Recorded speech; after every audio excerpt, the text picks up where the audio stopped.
Multifamily is getting crushed. Syndication companies are going to die in this particular sector of the market if economics do not change sooner than later.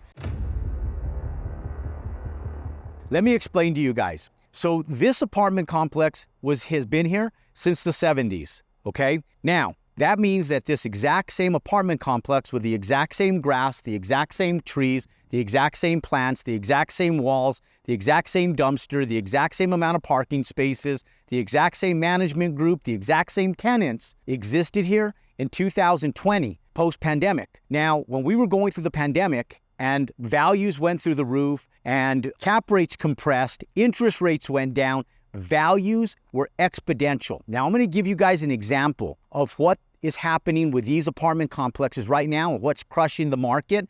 And this is what gives value and opportunity to investors, syndicators, and people that are looking at wanting to scale into the multifamily sector. And for those of you guys that are in the multifamily sector as limited partners, but want to really understand what general partners are looking at when we're purchasing these assets. Now, look, right now, ladies and gentlemen, assets like this will come to the market. Most banks will only finance a fixed rate for between 3 to 5 years. Now, with the exception of some banks, they will allow borrowers to leverage up to a 10, 15, and even a 20-year long-term mortgage. But it costs the banks money because what happens is that when that money is lent from a financial institution, they are in the business of lending money. They themselves are borrowing money from either the feds or from another institution more times than not. And so when the cost of their money increases, the cost of what they have to sell and lend that money out for increases as well.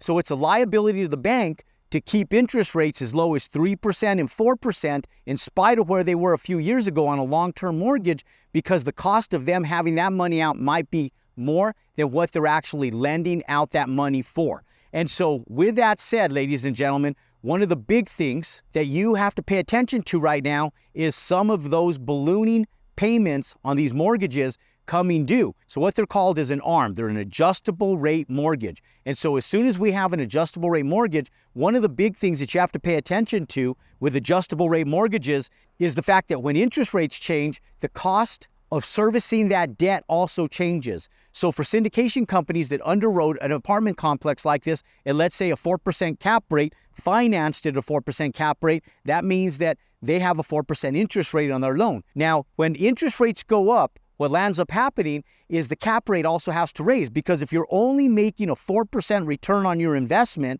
and the cost of your debt becomes 6%, you can no longer service the debt because there's a 2% spread that has to get paid. That has to come out of whose pocket? The syndicators, the owners, the ownership group. It has to come out of their pockets to service the variance. So the goal is to be able to keep the rates as low as possible for as long as possible to stabilize that asset. Now, here's where opportunity comes from. When these assets come to the market, here's how you assess values. Now, let's take this apartment complex for sake of example because it's just slightly over 300 units. Let's call it a 300-unit apartment complex. Let's say that the average rents on this apartment complex are $1,700 a month. Maybe the one bedrooms are somewhere right around $1,500 a month. Maybe the two bedrooms are someplace right around $1,900 a month. And maybe they have some units that are $2,000, $2,100 a month that are three bedrooms, but on cumulative average, the rents are $1,700 a month. Now, provided that we have 95% occupancy, because that's what most apartment complexes nationwide lease at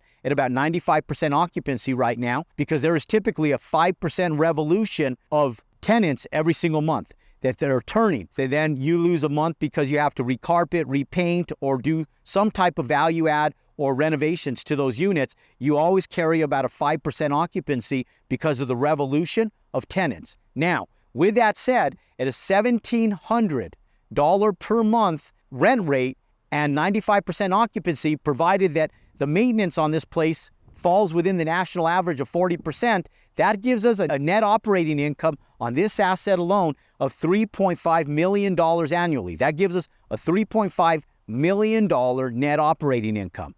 Now, if you take that $3.5 million and you take a look at the value of what it's worth to a financial institution, you take value equals the net operating income divided by cap rate. So since you can get a 6% mortgage today, provided that you go with HUD, Freddie Mac, or some other type of federally backed loan, you can go in and stabilize this asset at a value of $58.3 million would be the value of this asset today. Now, here's where the opportunity comes from. If it was at a 4% cap rate, the value of this asset is going to be someplace right around $80 million just 2.5 years ago. $80 million down to $58 million today. Now, with that said, it's no longer worth $80 million, ladies and gentlemen, so it's extremely complicated for an ownership group that financed this property at an $80 million value to go back to the bank and say, hey, Mr. Banker, I know we owe $80 million on this property, but I know it's only worth $58 million. But shucks, golly gee, I'm just a really nice guy, or I'm a really nice gal.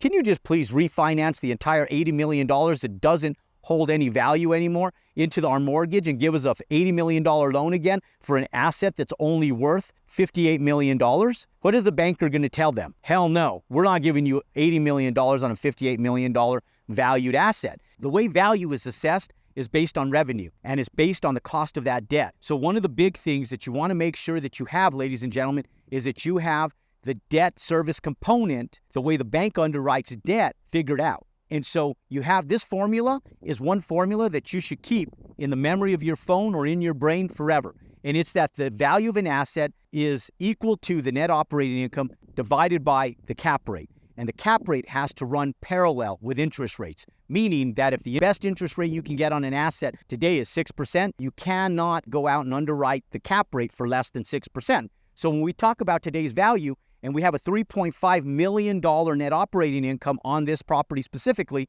the value of this asset today is $58,300,000, okay? So it's $58.3 million is the value today. Now, the bank is only going to give you, if you're fortunate, either between 70 to 80% loan to value. So they'll give you up to 80% of that, meaning that you have to come in with the equity stack, the equity portion of the 20 to 30%. That's where you go out and you syndicate to bring in the capital to purchase the asset. Now, here's the upside, ladies and gentlemen, is that if things get better and interest rates go down as the feds are proposing, in spite of whoever's president, right? Now, obviously, there's a president that is more advantageously incentivized because their ownership is in real estate to be able to bring interest rates down because their values go up as well. A 1% reduction in cap rates and a 1% reduction in interest rates will bring this property at a 5% cap rate. If you just take that $3.5 million NOI and divide it by 5%, brings it up from a $58 million asset to a $70 million asset, which means that in a few years from now, you can refinance this asset at an 80% loan to value, and you can pull up to $12 million out on this property tax-free with just a 1% compression in cap rates. Now, when you do that, always go in for the longest term fixed rate loan that you have, even if you have to pay a little bit more on the amortization schedule or on the debt. So this way you can stabilize it long term and you know what your long-term variables are. Because if you can sustain market compressions and volatility in the market, you'll always win. It is those people that cannot sustain the volatility and the service and the cost of their debt that will lose time and time again. So the goal is to stabilize an asset with long-term stability and be able to ride the wave of volatility in any other market. Ladies and gentlemen, there's millions of dollars to be made. Ownership groups that paid $80 million for an asset like this are going to be forced to sell at a $58 million valuation because there is no bank on this earth that will value the asset for more than that in today's market. And so for tomorrow's sunnier days, you have the ability to go in and potentially take a $12 million increase in valuation, cash in your pockets, to be able to go out and put your bottom line and your net worth in less than 2 to 3 years, provided that interest rates go down. This is where opportunity comes, ladies and gentlemen. It's for the taking. Learn how to underwrite multifamily. For more content just like this, click and subscribe to our YouTube channel. Pound that thumbs up button. Ladies and gentlemen, it's always time to compound your success.